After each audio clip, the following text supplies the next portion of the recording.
traders, if you're new, make sure you hit the subscribe button to stay updated with the weekly videos I post on where the market can go for the week to come.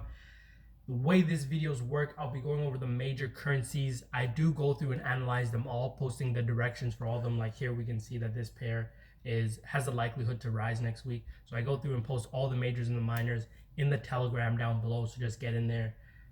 Why not? It's free. Speaking of free, if you do want to know the way I trade, you can literally just go to my website and it's all there. So let's just jump right into this. We're on AU here, Australian US dollar. We're coming from more of a decline area right now. We did hit into this major resistance. When's the last time we were here? It's very long time. So you can see, you can't really see nothing on the left. It's just because it's been such a long time with this pair. But we can see touch 1, touch 2, you know, there's just a real hiccup in this area until something is there. And now we're finally getting back to this area again. It did take a very long time to get back down here. So you can see like price didn't want to be down there.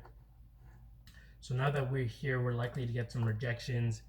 We will just wait to see how it goes ultimately. Either buyers will try to come in or the sellers will continue in the market, or there might just be a lot of collecting of orders. So a lot of consolidation in this area.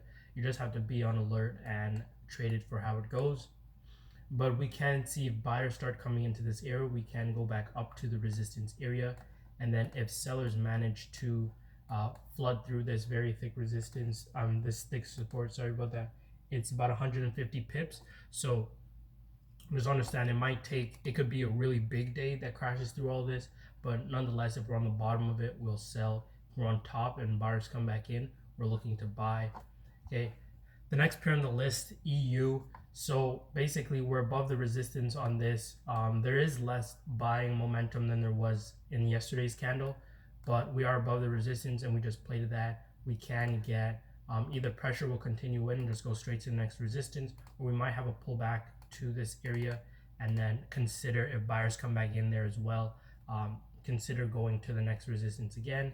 And obviously if you sell resistance and you buy support, I make it really simple. Just like in the course on my website, I talk about a market structure and everything. So you can see we're coming from a downtrend market structure, and then we fell on this support area. Buyers didn't manage to stay in the market, but they did manage to come in here from this resistance, this support, spanning really way back as well. So you just know that.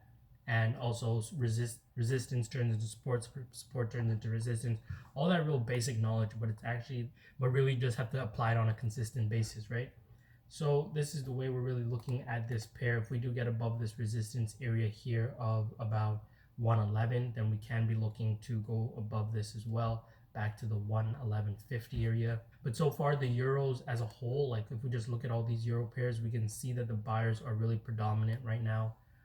So we have EA, which we were taking a few trades on. If you didn't see the last video I just posted yesterday, make sure you check out. I go over how all the trades I took for the week, how they turned out.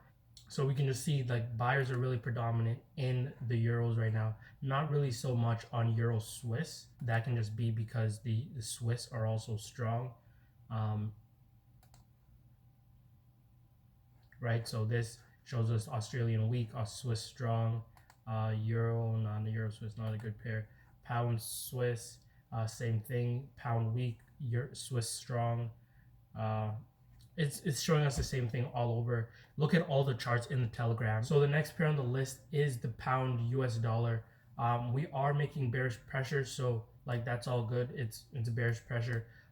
We'll see how price just ultimately reacts to this support area here. We can see that we haven't broken through it fully.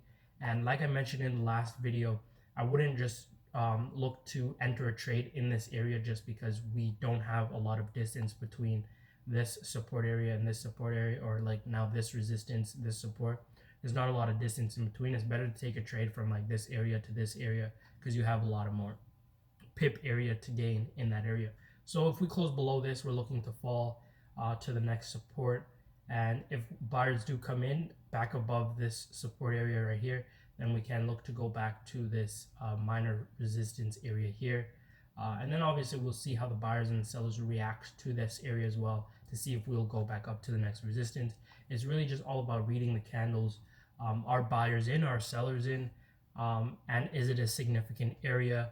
And obviously, with the whole different types of different analysis, fundamental analysis, the wide range of technical analysis, mental analysis, it's really up to you to follow your plan and have a systematic basis with it.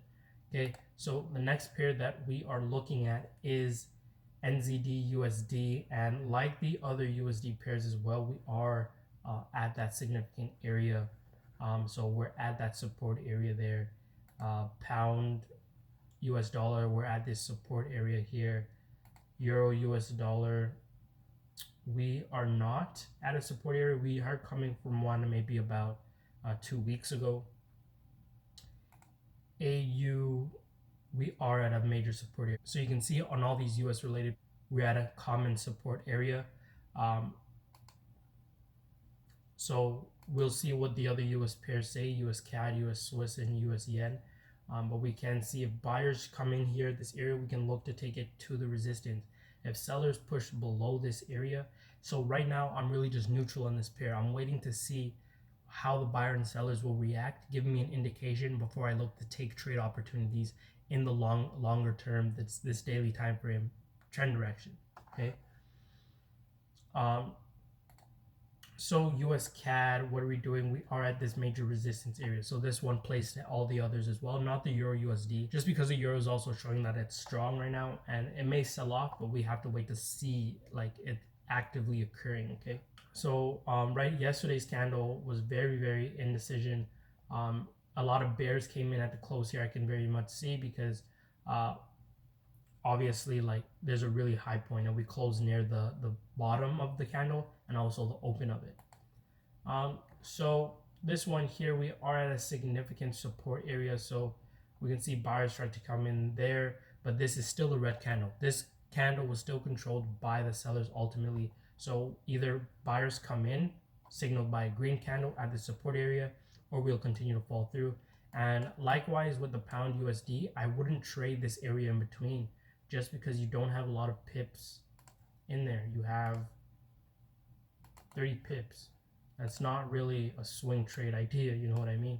So we're gonna look to see if buyers also come in at this support area, we can look to get a turnaround there. Or if sellers come in, not sellers come in because sellers are already in, but if sellers push price below that, then I can expect more sellers to try to come into the market. So for the pound, so for the US Japanese yen, we fell from that resistance just like from the last Pip Breakdown video. 1, 2, 3, 4, 5 days. So right here we had boom, major fall. We are now at a significant area, support area, just about 108, you can call it, I guess. The selling pressure is very heavy. Remember, on the daily time frame, we will just go into next week's candle expecting a bearish candle for tomorrow as well. We may just happen to break even on that trade depending if next day's candle is indecision candle. So if buyers do come in, then you can probably expect price to just try to rally back upwards. So that's really it for this Pip Breakdown video, guys. Make sure you like, you comment, and you subscribe. And just stay tuned for the next video, dropping detail, dropping gems, dropping all of that.